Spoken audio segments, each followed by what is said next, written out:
What does this disclosure from Nintendo actually mean? And how can the Japanese financial fair play regulations give us some important context as to how Nintendo's current discussions have actually transpired and what might happen next? So to give some context to this discussion, a couple of days ago I put out a video about the announcement timeframe for the next Nintendo console. In that video I highlighted some of the news that was squirreled away in Nintendo's corporate governance report from the end of March this year. I'll link the full video below if you want to check it out in full, but the fast food version is that the report includes details of around 400 meetings that Nintendo had across the 2023 to 2024 fiscal year. And in the summary of main dialogue topics and matters of interest to investors section, it refers specifically to the next games console. Now, the story has caught some traction from other people running with the story. I noticed Zach from Switchforce put out a video stating that Nintendo has told shareholders about Switch 2, and there's a great video from friend of the channel Nate at Nintendo Prime, which goes into the governance report in a good bit of detail as well, where he talks through his own conclusions. It's always gratifying when the channel is amplified by YouTubers I've followed, often for years and years, and shout out to any new viewers from those channels who are discovering Nintendo forecast for the first time. That said, with this news topic receiving some scrutiny, I think it's worth being really specific on what this tells us and what it doesn't, and to understand the background to revelations like these, which a company as infamously secretive as Nintendo wouldn't be making if they didn't feel they absolutely had to. While I brought the information to the Nintendo YouTube sphere in the first place, and there's scope for it to be interpreted in several different ways, my initial take was on the slightly more circumspect end of the spectrum in terms of interpretations. Personally, when I dug down, my view was not necessarily that a discussion topic implied any significant disclosure. I'll quote myself from the previous video where I said, it's perfectly possible that some one-to-one discussions will have been slightly more explicit, but it's also possible that many of these meetings have been part of taking the temperature of investors to find a message and a way of conveying that message that allows them not to say too much too soon. But perhaps I was being overcautious, and there is definitely scope for people to interpret Nintendo's words a lot more optimistically. Therefore, in this video, I'm going to break it all down for you, looking at the kinds of considerations that might have informed the original discussions and the considerations that informed this notification to investors. And then you can make your own judgments. So, to start with, and it's crazy that I even have to say this perhaps, but broad strokes, will there be a new Nintendo console in due course? Yes, I think any person on the street could tell you that, and given the age of the Nintendo Switch, it shouldn't be a surprise that one is rocketing into existence. Is this document confirmation that they have discussed a new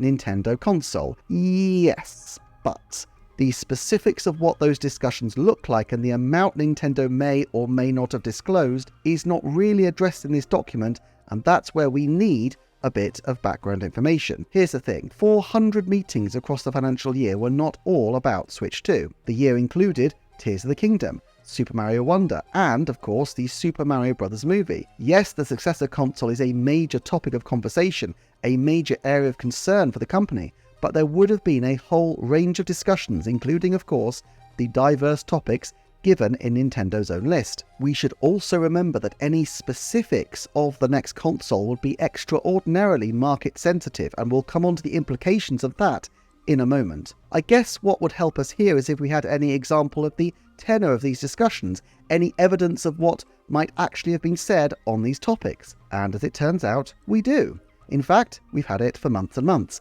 because in their February Q&A this year, the question was put about what is being emphasized in your research and development of a next generation platform. Shuntaro Furukawa's response is so classically Nintendo that you can probably sing along at home, but here's what he said. Looking to the future, the most important thing for Nintendo is that we provide people with distinctly Nintendo entertainment that is fun and surprising in new ways. At the current time, we believe that our integrated hardware, software, dedicated video game platform business is the optimal way to continue to offer our unique entertainment, and that policy will continue to guide our research and development initiatives going forward. He also mentioned the Nintendo Accounts technology and mentioned that Nintendo Accounts, and I quote, can be used when customers migrate to new hardware. So this is a specific question about A, next generation console, which is responded to in such a way that does provide information pertinent to the next console, but only in the form of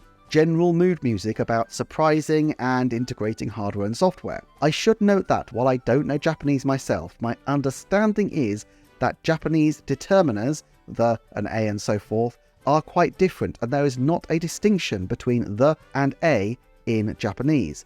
Therefore, while the original document in the English translation Nintendo has provided refers to a next generation system, I'm not sure if this differentiation is clear in the original dialogue.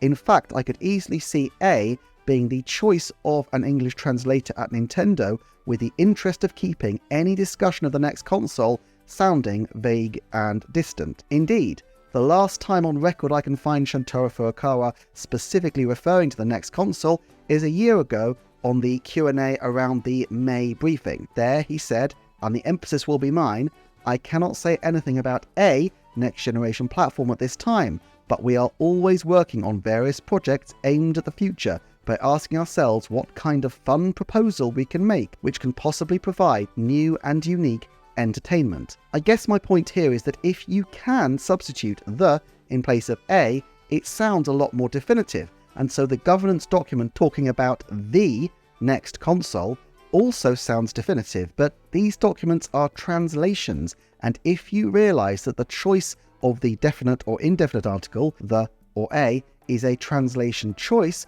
rather than part of the original message, the tone from Nintendo actually seems to be a lot more consistent. Therefore, I think we need to be a little more circumspect about what this tells us. In fact, I noticed in the comments of the Nintendo Prime video someone asserting that, by law, they have to tell all investors of a new console. They cannot selectively advise individual investors only. Now, I'm not a Japanese legal expert, and for those asking, I'm not an expert in any of the stuff I cover necessarily. If I have a skill set, it's research, and I'm always very happy to take feedback and criticism on board. But this chimes with my own previous assumptions, and a little digging turns up this rather useful reader on financial information website JD Supra from an international law firm, Morrison & Foerster LLP, which is about the introduction of fair disclosure rules in Japan, referring to new legislation introduced in 2017 to prevent insider trading. Japan's rules on insider trading are very strict, and many of you will have seen Yuji Naka, the creator of Sonic the Hedgehog and Night into Dreams, being sent down for insider trading following his time at Square Enix. The Morrison & Foerster report quotes the rules specifically as follows. When a listed company, etc., provides undisclosed material information in the course of its business to a certain recipient, such as a securities company or an investor, such listed company, etc., must disclose such information via the internet, etc., at the same time if such provision is intentional, or promptly thereafter if such provision is unintentional. Let's also read their analysis of the reason for these rules. In recent years, they say, multiple cases have come to light where major security companies have obtained corporate information, Hojin Kankei Joho, meaning certain undisclosed information including material information about operations, business, or assets of the company, etc., that would have an impact on investors' investment decisions. Through their analysis from listed companies and provide it directly to customers or indirectly through sales representatives to lure customers to trade shares in such listed company, resulting in administrative sanctions against such securities companies. Further, overseas investors had begun pointing out that fair disclosure rules have already been introduced in the US and major jurisdictions in Europe and Asia, and similar rules should also be established in Japan to ensure credibility of the Japanese market. What is the scope, then, that will be required for this level of disclosure? It is said to be material information about operations, business, or assets of the listed company. Material is open, of course, to legal interpretation, but I would certainly consider anything to do with a major new product in a company's most significant product line to be material information. However, and this is an important one, the rules would not apply under certain circumstances. It says, disclosure is not required if material information is provided to those bearing a confidentiality obligation and an obligation to not engage in trading. Now, most sit-downs with investors are not going to be matters governed by any extraordinary secrecy. I can't imagine any situation where an investor asks a question and Nintendo whips out a non-disclosure agreement before answering, to use a deliberately silly example. They already state in the governance report who they're meeting with, and it includes fund managers, analysts, ESG specialists, proxy voting representatives, and others. In fact, the only reason why discussion topics would elevate from broad generalizations to specifics is if Nintendo required to enter into a true dialogue, a two-way exchange of information. That's not what the governance report says has happened.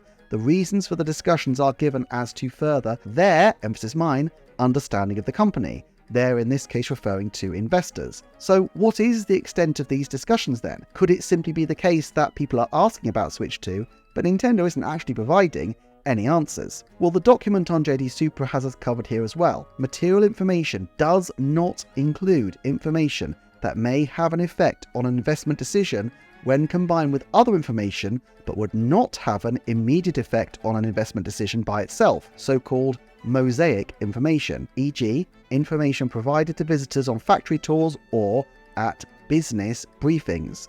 So general briefing information, the kind of mood music Nintendo usually puts out of these things, would be fine.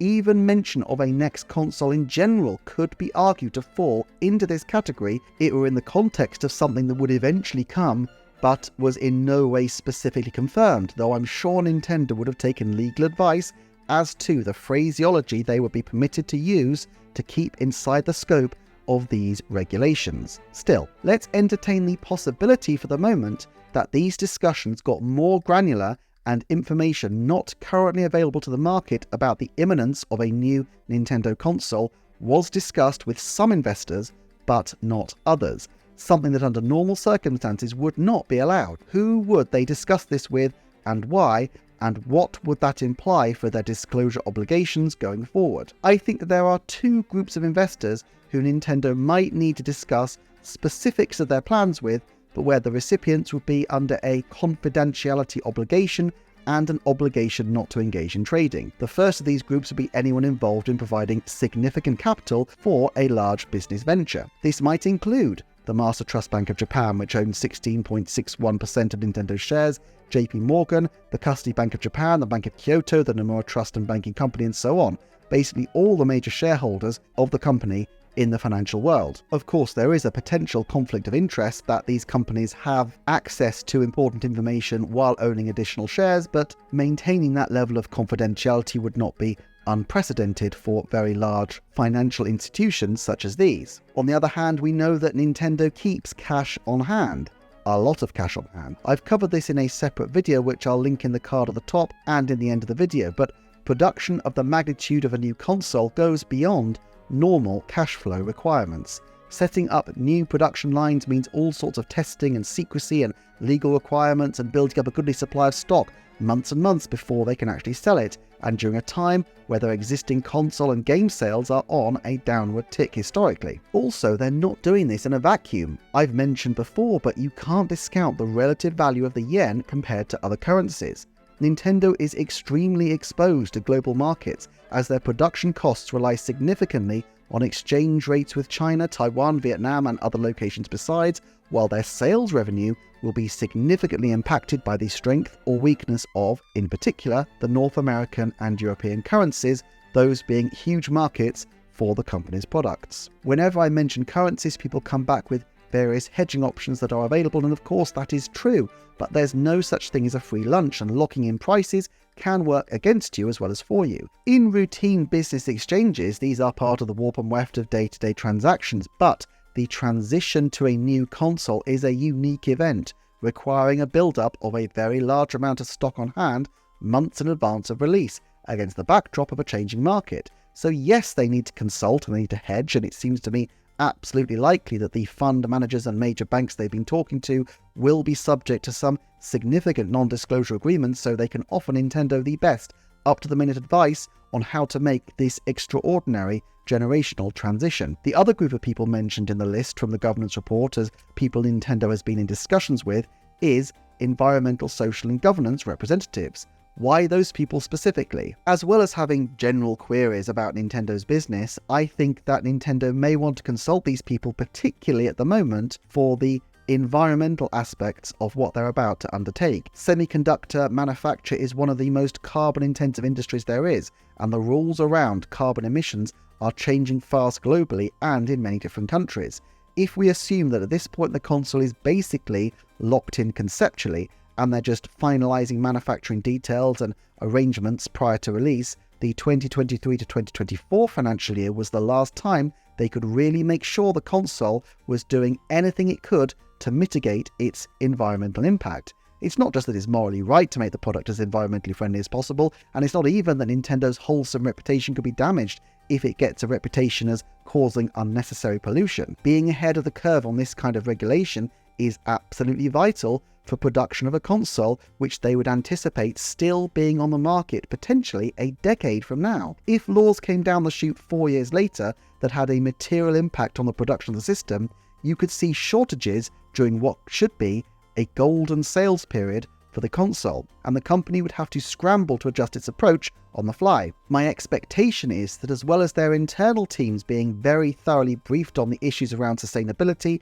they will have consulted extensively with external expert partners as well. Now, having bound them to a confidentiality agreement, does that mean that Nintendo can remain absolutely stum about what's being discussed? No, I don't think so. So what they've done is they've quietly, but in an official document, notified people that their wide-ranging discussions included the next game console, or what may be an equally valid translation, a next game console. I know it may seem incredibly pedantic to be discussing the difference between a and the, but with legally and market-sensitive information, I think it's significant that the original Japanese language in which this document would have been produced would not have made this distinction, but also that Nintendo, many of whose senior executives are at least somewhat familiar with English and would at least understand the different significance of a and the in the English language, evidently signed off on a translation with the next game console when previously they'd only gone with a next generation system. This fulfills the requirement of fair play by making people aware that the discussions on the topic of a successor console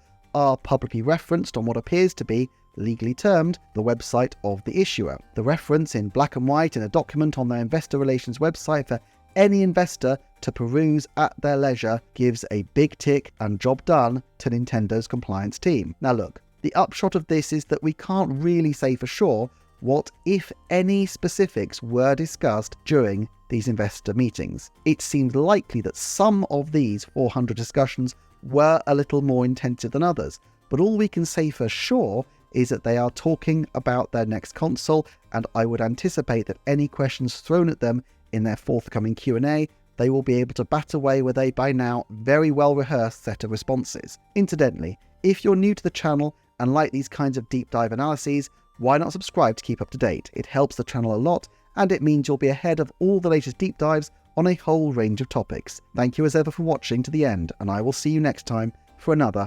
Nintendo Forecast.